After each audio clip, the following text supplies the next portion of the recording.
1 Coríntios capítulo 15, versículo 1 até o 8, diz o seguinte: Ora, eu vos lembro, irmãos, o evangelho que já vos anunciei, o qual também recebestes e no qual perseverais, pelo qual também sois salvos, se é que o conservais, tal como vô-lo anunciei, se não é que crestes em vão.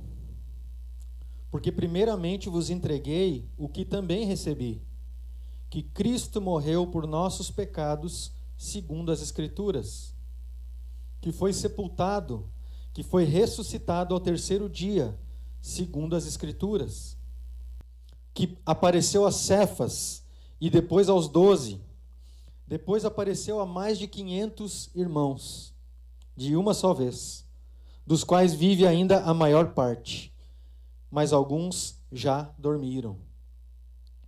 Depois apareceu a Tiago, então a todos os apóstolos. E por último, de todos, apareceu também a mim, como a um abortivo, como a um anormal. O título dessa mensagem aqui é: A verdade mais fundamental do cristianismo está em declínio. Primeiro se refere a Corinto, e depois eu quero refletir com vocês, talvez, se essa verdade também não está em declínio nos nossos dias. Um dia um amigo fez uma postagem nas redes sociais e ele disse o seguinte: vou resumir o evangelho em uma frase, e era uma frase de um bispo americano não, inglês, muito conhecido, e ele dizia assim: o resumo do evangelho é: o Senhor salva pecadores. Essa frase por si só é verdadeira? Sem dúvida, o Senhor salva pecadores. Mas essa frase resume o evangelho? Sem dúvida, não. Por dois motivos eu digo que não resume o evangelho. Primeiro, porque a nossa cultura, nós vivemos num tempo em que a gente foi mudando o nosso comportamento, onde Deus deixou de ser o centro da humanidade e a mente, a razão, o ser humano passou a ser o centro. A ciência, e não a ciência, mas o cientificismo, a ideia de que somente o que a gente pode ver, tocar, testar e passar pelo método científico é verdade. Então, em uma sociedade moderna que não aceita o que é sobrenatural, às vezes alguma coisa que é sobrenatural pode estar em perigo se não for devidamente afirmado. Então o evangelho tem algumas coisas sobrenaturais que precisam ser afirmados quando aquilo que é anti-sobrenatural domina a mente das pessoas. O segundo motivo é que a gente pode perder a perspectiva da história. A Bíblia, nós estamos fazendo Andando Junto 2 e a gente está tratando sobre isso. A Bíblia conta uma história. E essa história, principalmente o Antigo Testamento, como nós vamos ver aqui, ele conta e ele está esperando, almejando e esperando um fim. Tudo o que acontece está almejando um ponto que muda tudo, que reverte a situação lá do início. E se a gente não afirmar algumas coisas no Evangelho, que são justamente a parte que faz essa inversão da história, nós podemos perder o Evangelho de vista, o que de fato é o Evangelho. Por isso é importante lembrar as coisas que começaram lá atrás, o Evangelho, onde o Evangelho deu início, e nos apegarmos a essas verdades, porque como nós vamos ver aqui no caso de Corinto estava passando por esse problema. A sociedade de Corinto era uma sociedade em que a filosofia dominava. Existia um cara que provavelmente vocês já ouviram falar, que é Epicuro. O pessoal acha que hoje em dia, olha só, a ciência, depois do século 18, 17, 18, a ciência dominou e Deus sumiu. Mas, na verdade, antigamente também haviam pessoas que não acreditavam em nada que fosse sobrenatural. E o Epicuro, um filósofo muito antigo, antes de Cristo, ele pensava exatamente isso. Foi ele, inclusive, que formulou uma coisa, um problema chamado problema do mal. Se o mal existe, né? Deus é bom, Deus é poderoso, porque ele não acaba com o mal. Foi esse cara antes de Cristo. Então ele não acreditava em Deus e muitas pessoas seguiam essa filosofia. E em Corinto, onde a gente está lendo aqui, algumas coisas sobrenaturais, algumas não, mas outras eram totalmente rejeitadas, como nos dias de hoje. Então, nós precisamos aumentar essa frase. Jesus salva pecadores, mas não só isso, o evangelho é um pouco mais do que isso. Aliás, eu diria muito mais. Nesse texto que nós lemos aqui, esse é um relato introdutório do capítulo 15. No capítulo 15, Paulo fala sobre um assunto, e é um dos capítulos mais longos sobre um assunto só. E esse assunto é ressurreição. E eu escolhi esse tema difícil para falar hoje, porque o pastor não ia estar aqui. Mas vamos lá. Está em oração, está em oração. Bom, primeiro, irmãos, como eu falei para vocês, tem algumas coisas que a gente precisa lembrar. E Paulo está fazendo exatamente isso nessa parte com a igreja de Corinto. Ele está dizendo aqui, ora, eu vos lembro, irmãos. Ele estava tentando lembrar a eles uma coisa muito importante, sem a qual, diz ele, ou com a qual vocês são salvos, através da qual, se é que vocês estão se apegando firmemente ao que eu falei para vocês, vocês são salvos. É por causa desse elemento que Paulo vai trazer aqui a fé nesse elemento, nesse evangelho, que aquelas pessoas eram salvas, e não só elas, nós. Terceiro, ele fala que ele recebeu o evangelho. Ele diz assim, porque primeiramente vos entreguei o que eu também recebi. Isso aqui é uma coisa muito interessante. Paulo não inventou o evangelho. E isso para nós é tanto uma crítica quanto algo maravilhoso. Por que é uma crítica? Porque nós temos diante de nós, e a gente leu agora, eu vou explicar esse texto, mas nós temos diante de nós uma Bíblia em que nós temos testemunhas oculares dos eventos que se sucederam com Jesus de Nazaré.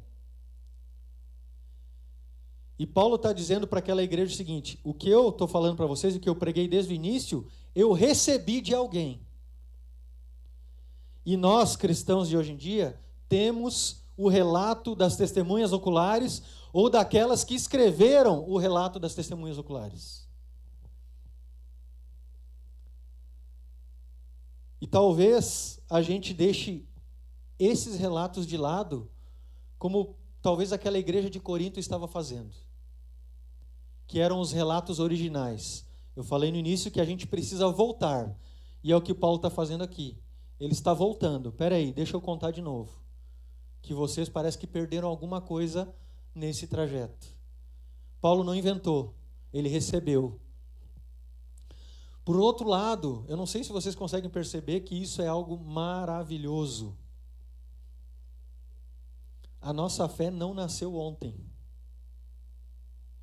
A fé que você tem, irmão, em Jesus, na morte de Jesus, na ressurreição de Jesus, ela é uma fé que ela nasceu com os discípulos que viram Jesus ao vivo, caminharam com Jesus, viram Jesus morrer numa cruz e o abandonaram, saíram, decepcionados. Por quê? Porque eles acharam que aquele que haveria de redimir Israel havia sucumbido diante do Império Romano.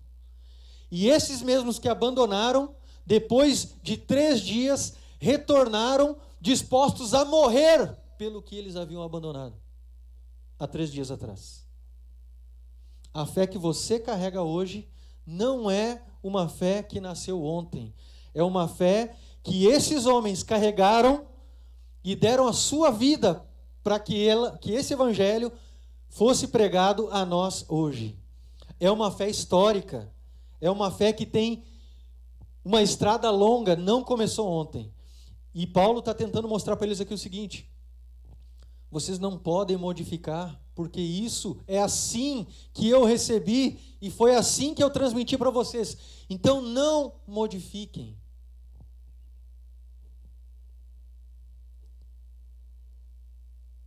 Paulo fala aqui de escrituras. Ele diz ali no versículo 3 e 4. Diz ali: morreu segundo as escrituras, foi sepultado e ressuscitou segundo as escrituras.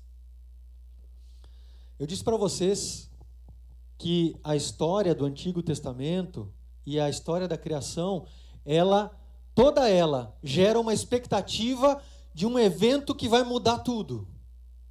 Gera uma expectativa de algo que vai transformar todas as coisas em novas coisas. E aí Paulo vem e diz assim, que Jesus morreu, segundo as Escrituras, foi sepultado e ressuscitou. Ele está dizendo o seguinte, que a resposta para aquilo que havia nas Escrituras é a morte e a ressurreição de Jesus. A resposta para aquilo que havia nas Escrituras é a morte e a ressurreição de Jesus. Aí eu faço a pergunta para vocês. Se essa é a resposta, qual é a pergunta? Se a resposta é a morte e a ressurreição de Jesus, então qual é a pergunta? Diferente de todas as religiões, o cristianismo não é um conjunto de ideias. O cristianismo não é um caminho de espiritualidade. O cristianismo não é uma regra de vida. Não é uma agenda política e não é um discurso sobre amor. Isso não é o cristianismo. O cristianismo inclui todas essas coisas e até as impulsiona, mas ele é algo diferente. O sacrifício de Jesus significou o que, irmãos? O perdão dos pecados, não é isso que a gente leu? O perdão dos pecados. Agora, vocês lembram do que acontece lá em Gênesis? Vocês lembram o que acontece lá no início da criação? Que Adão e Eva se rebelaram contra Deus e provocaram o caos na criação? Vocês estão lembrados dessa história? A ressurreição, a morte e a ressurreição de Jesus são a resposta para essa pergunta. Como Deus resolverá o problema do pecado e da morte que invadiram a criação? E a resposta a essa pergunta é através do sacrifício e da ressurreição de Jesus. Então dizer que Jesus morreu pelos nossos pecados é correto, mas é parcial. Há uma verdade além dessa, sem a qual o evangelho não é completo. Jesus não apenas morreu, ele ressuscitou. E se Jesus ressuscitou, há alguma coisa que nós não estamos entendendo. O que significa a ressurreição de Jesus? A ressurreição de Jesus, irmãos, significa mais ou menos o seguinte: quando o pecado entrou no mundo, ele tornou nós incapazes de sermos parecidos com Deus e tornou a criação escrava da corrupção, da injustiça e da maldade. E Jesus, quando ele morre, ele lida com o problema do pecado. O que causou a morte? O pecado. Se ele morreu e lidou com o pecado, então ele venceu a causa da morte. Agora, se ele venceu a causa da morte, que é o pecado, o que tem que acontecer com a morte? A morte também foi derrotada, não foi? Então o que acontece com Jesus ao terceiro dia? Ele ressuscita. Só que isso significa uma coisa muito importante para nós. O cristianismo, eu estava dizendo, ele não é baseado em ideias, ele é baseado num evento. Num evento que muda tudo. Depois deste evento, o mundo nunca mais foi o mesmo e não pode ser o mesmo. Jesus ressuscitou e deu início a um novo Gênesis. É isso mesmo. Jesus deu início a uma nova criação. Jesus, quando ele ressuscita, ele é o primogênito de uma nova criação. O evento que muda tudo, sem o qual o evangelho não é evangelho, porque se Jesus morreu apenas pelos nossos pecados e acabou por aí, então não existe boa nova nenhuma, porque o mal continua lá. Mas se Jesus ressuscitou, ele está anunciando o seguinte: uma nova criação, em que o mal é revertido, em que o pecado é revertido, começou. E eu, Jesus, sou o primeiro ser dessa nova criação. E mais uma coisa: as pessoas que me seguirem e forem fiéis a mim, ressuscitarão no último dia quando eu retornar. E farão parte dessa nova criação. Agora tem uma coisa muito interessante. Eu tinha uma visão muito distorcida a respeito disso. Sabe o que eu achava? Eu achava que a esperança do cristão era morrer e ir para o céu. O que acontece contigo, Samuel? Eu poderia dizer bem tranquilamente: não, quando eu morrer, eu estarei salvo, porque eu vou para o céu. Mas não é essa a esperança que Paulo está falando aqui para a igreja de Corinto. Não é isso que nós buscamos, morrer e ir para o céu. Mas antes, Paulo diz também, ele faz aqui uma árvore genealógica do cristianismo, das testemunhas oculares da ressurreição. Ele diz assim: primeiro Cefas, então eu vou resumir aqui, depois os 12, depois 500, dos quais a maioria ainda vive. Tiago, todos os apóstolos e por último a mim. Primeira coisa sensacional nisso aqui. Sabe o que ele está dizendo para os irmãos lá de Corinto? Ele está dizendo o seguinte: tem uma árvore genealógica aqui e lá no meio tem 500 irmãos, dos quais a maioria ainda vive. Vocês estão duvidando que Jesus ressuscitou? Faz o seguinte: tem um monte dessas 500 pessoas que vivem. Vocês vão lá e perguntem para elas. Vocês podem conversar com elas, não dependam do meu testemunho. Jesus ressuscitou e existe uma multidão que pode comprovar isso. Na época que Paulo escreveu, aquelas pessoas que viram Jesus ressurreto estavam vivas. A maioria. Então isso soa como um desafio. Não sou apenas eu. Vão lá e perguntem. Jesus de fato ressuscitou. E a crença, a fé da igreja é essa: Jesus morreu, mas ele não foi vencido pela morte. Ele ressuscitou e deu início a um novo tempo, e não só um novo tempo, a uma nova criação. E a esperança nossa tem que ser não apenas o perdão dos pecados e nem morrer e ir para o céu. A nossa esperança é que nós faremos parte, iguais a Jesus, com o corpo ressurreto, iguais a Jesus, e não só com o corpo, mas também o caráter de Jesus. Nós faremos parte dessa nova criação. E mais uma coisa importante, tem várias aqui dessa genealogia, mas eu quero destacar, genealogia do cristianismo, né? Eu quero destacar o seguinte: eu já falei um pouquinho lá no início sobre isso, mas olha só, vocês vão lembrar a história de Salomão, que Salomão tinha um pai excelente, né? Excepcional, com a fé em Deus, talvez uma das maiores de qualquer rei de toda a humanidade, Davi. Ele herdou o reino de Davi, e logo quando ele herdou o reino, Deus deu a ele um desejo, que ele fizesse um pedido que Deus responderia. Ele poderia ter pedido o quê? Dinheiro, fama, poder, reinos, mas ele pediu sabedoria para governar. Não para o bem dele, para o povo. Mas a história também conta que no final da sua vida ele conseguiu tudo isso. Fama, poder, dinheiro, reinos. E no final da vida dele, ele degringolou. Ele se perdeu.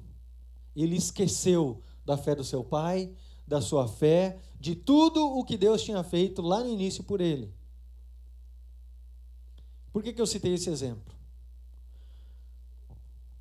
Porque a ideia de Paulo aqui é mostrar também que a gente não deve esquecer do início do cristianismo. A gente não deve esquecer do início da fé.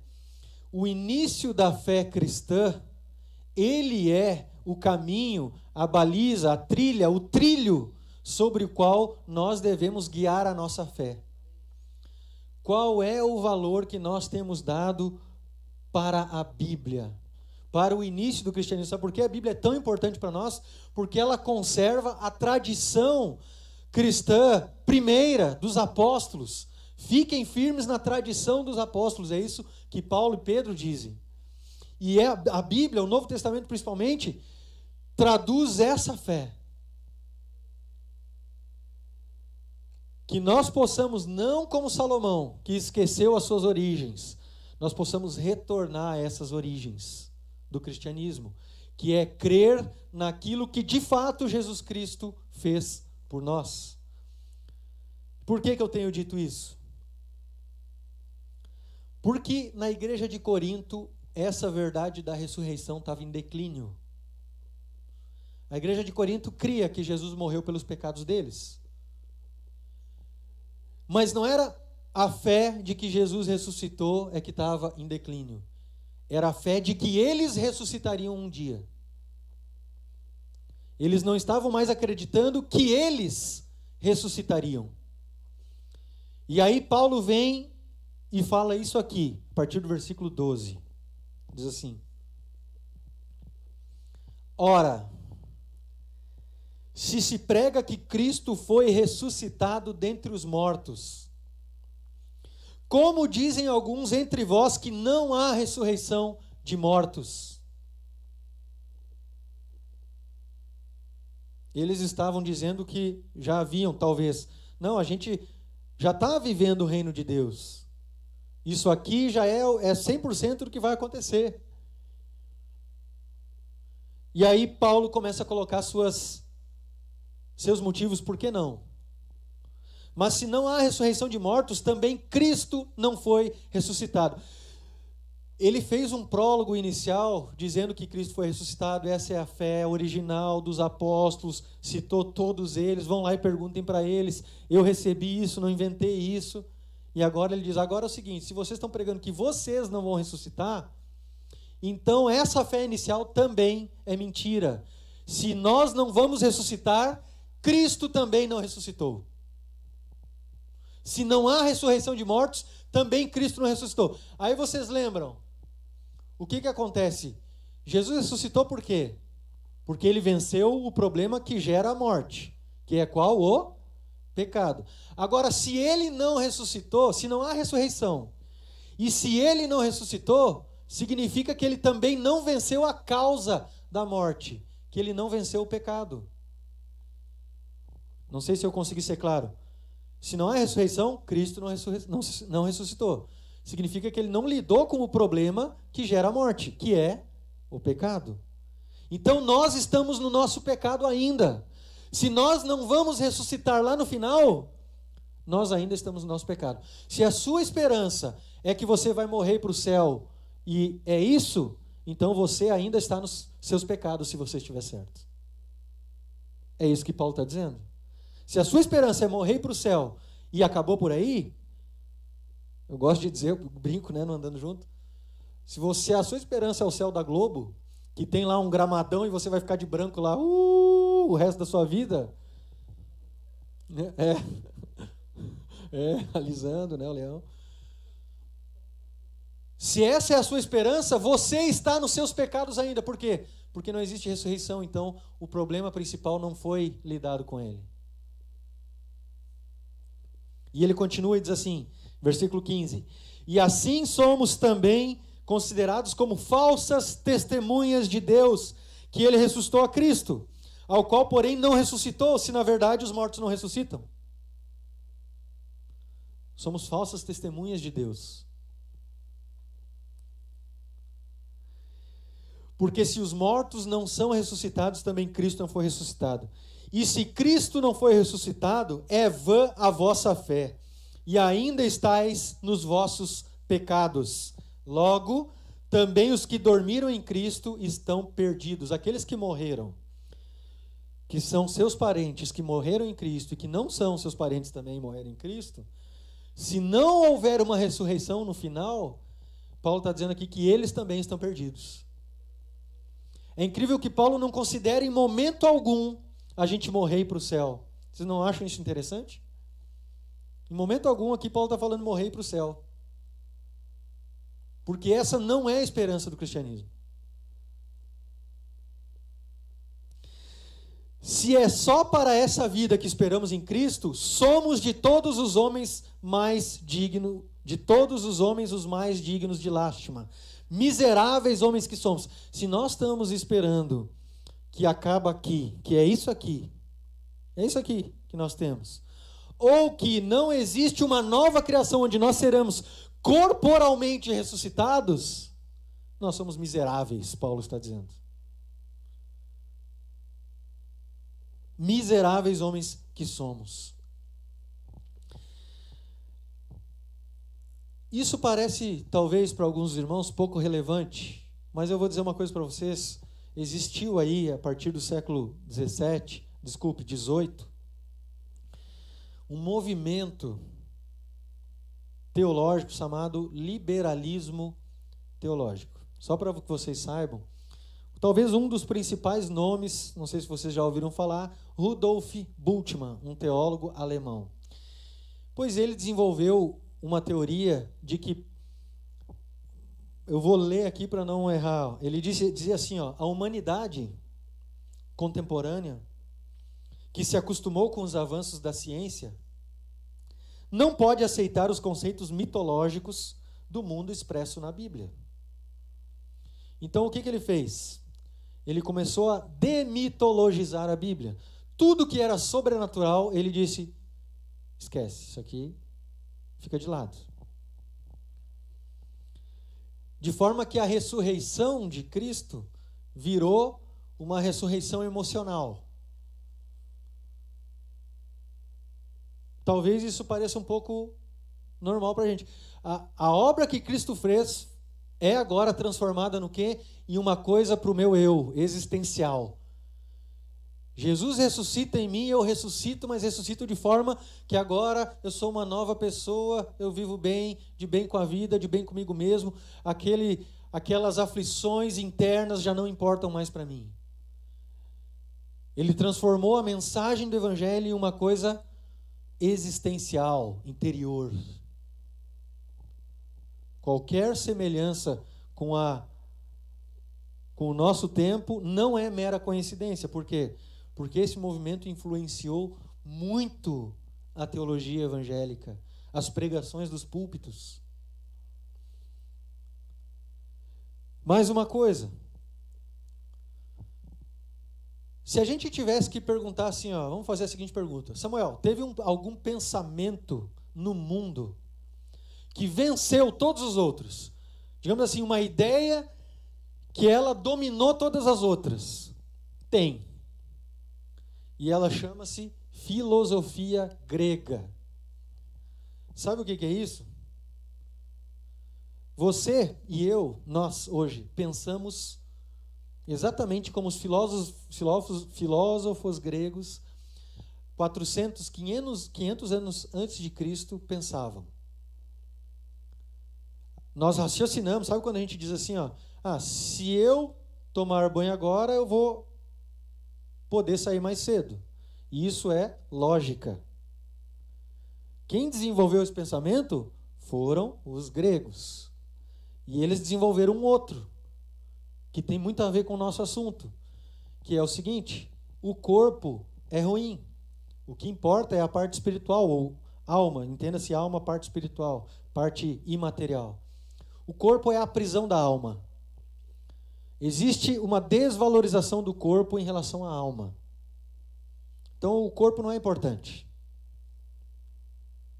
Então esses dois pensamentos, esse movimento que eu falei para vocês, de que tornar a fé cristã alguma coisa mais existencial, e a própria filosofia grega que trouxe essa desvalorização do corpo, né? Não estou falando de corpo de questão física, enfim, mas de que o corpo é uma prisão para a nossa alma.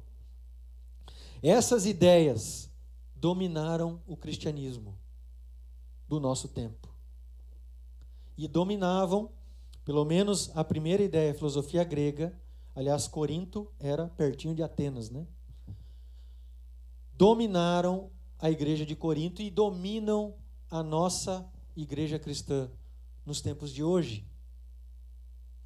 Por isso que nós falamos em perdão de pecados e sequer mencionamos a ressurreição. Sendo que é a ressurreição que Paulo diz que se ela não acontece e não for acontecer, então nem a morte de Cristo serve para nada.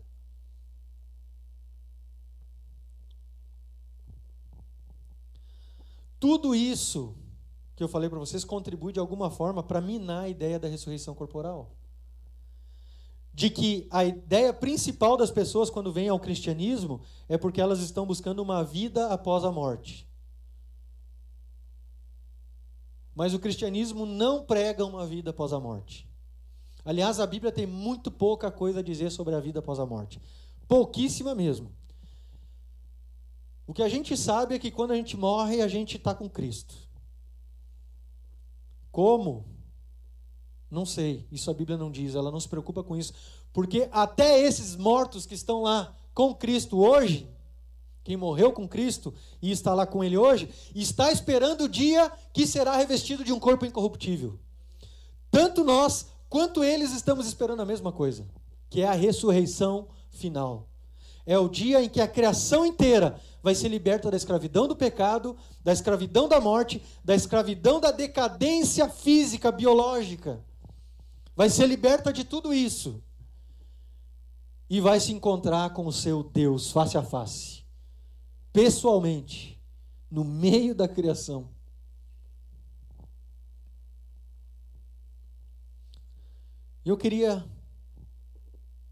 Eu não vou avançar no texto aqui, porque esse texto tem 58 versículos. Mais à frente, ele vai falar coisas do tipo: como será o corpo daqueles que ressuscitam?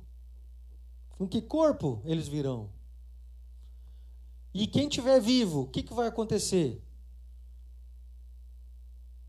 Eu não vou entrar nesses detalhes, mas se você quiser, leia lá e estude esse texto, você vai ver como tudo isso se dá. O que eu quero lembrar aos irmãos é que o Evangelho de Deus, ele não abandonou nós como seres integrais. As pessoas que você conhece que morreram, aquele seu ente que morreu com Cristo, aquelas crianças que morreram, que nós choramos, a morte é uma coisa terrível, mas elas estarão lá, vivas, corporalmente, nós as conheceremos. Existe uma continuidade entre essa criação e a próxima. Nós seremos revestidos de incorruptibilidade se nós estivermos vivos. Nós não estaremos mais sujeitos ao pecado e nem à morte, nem à injustiça, nem à maldade. A gente vai conseguir amar perfeitamente como Cristo, a gente vai conseguir fazer o bem como Cristo fez e como Cristo ainda fará. E eu queria encerrar com 3 reflexões para nós aqui. A primeira: como você encara o fato de que a sua fé é maior do que você? E agora vem a heresia, que eu não podia falar, mas vou falar. Maior do que o seu pastor? Brincadeira. Maior do que essa igreja e do que qualquer igreja? Maior do que toda a história que as igrejas têm em Jaraguá e que tem no Brasil e que tem no mundo? Como você encara o fato de que o Evangelho é algo ligado àquelas pessoas que andaram com Jesus e aprenderam com Ele? E você é a maior prova viva de que a fé e a coragem que eles tiveram de sustentar essa mensagem de ressurreição, de uma nova criação, é a verdade de Deus. Qual é a real consideração que você tem por esse livro que carrega o testemunho dessas pessoas? A palavra de Deus. Segundo, qual é o papel que a ressurreição de Cristo ocupa na sua concepção de evangelho? Será que você não vive como se a ressurreição fosse algo irrelevante? Como a gente pode aplicar, por exemplo, a ressurreição?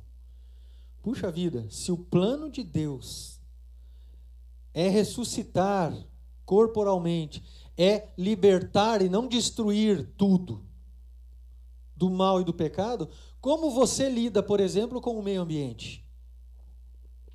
Como você lida, por exemplo, com o seu corpo, que não Deus aproveitará de alguma forma, ele diz no final do texto aqui, leiam lá. Como você lida com a criação de Deus, que era boa e se corrompeu por causa do pecado? Aquelas pessoas que têm a visão de que isso aqui tudo, vão embora, vou sair daqui, vou para o céu, né? Um espírito desencarnado, Deus tem um plano para o meu espírito. Como você lida com o seu corpo, com o meio ambiente, com as pessoas que estão à sua volta? Eu já disse uma vez, plante uma árvore, porque Deus vai aproveitar de alguma forma isso no futuro. Deus não abandonou o seu propósito original para a criação e nem o propósito para o homem. E a ressurreição de Jesus é a resposta de Deus de como ele resolverá definitivamente todos os problemas. E por último, eu quero fazer uma confissão para os irmãos aqui, de que eu tinha muitíssimas dúvidas a respeito do céu. Eu tinha muitíssimas dúvidas a respeito de como seria, do que eu faria lá, mas vem cá, eu vou ficar o dia inteiro cantando. Tanto é que tinham várias piadas que mexiam comigo, de que, se o céu é assim, eu prefiro ir para o inferno, porque lá vai ter isso, isso, isso, aquele outro. Vocês já ouviram piadas desse tipo? Eu já ouvi. Porque a gente herdou essa concepção de que o céu é um monte de imbecil lá parado o dia inteiro, sem fazer absolutamente nada. E não é. Eu sei que eu deixo algumas pessoas tristes, mas na nova criação de Deus, que a Bíblia às vezes chama de céu, né? Na nova criação de Deus vai ter trabalho. Nós vamos voltar ao propósito original. Nós vamos fazer as coisas que Deus nos criou para fazer.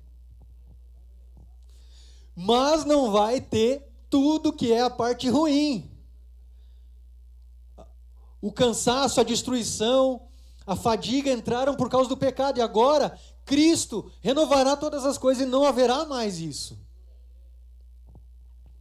Nós vamos ter prazer naquilo que nós fizermos.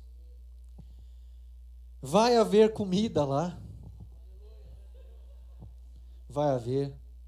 Os animais estarão lá. Você que tem um pet aí, eu não sei se o seu pet vai ou não vai, né? Eu não sei como é que Deus vai fazer essas coisas. Mas leia Apocalipse. A criação será renovada. A Bíblia diz que a Jerusalém desce do céu e se junta com a terra. E assim como foi nos dias de Noé, o dilúvio, que acabou com a maldade, mas permitiu que parte da criação, animais e seres humanos que aceitaram a Deus, ficassem na nova criação depois do dilúvio. Assim será quando Cristo retornar. É o que diz Pedro. E eu quero, meu irmão, te ver lá na glória. Amém? Nós vamos nos encontrar lá. Saiba que o que você faz hoje tem valor na nova criação de Deus. E o Evangelho é que Deus perdoa os nossos pecados.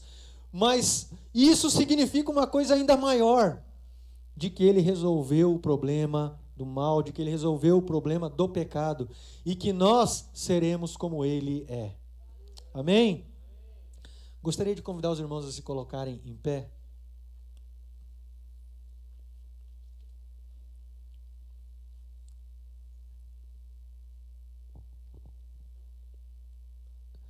Não sei para vocês, não sei se vocês tinham essa concepção anterior, mas para mim, saber que a ressurreição é algo dessa magnitude, para mim foi libertador. Quando eu soube dessas coisas. Libertador. Por quê?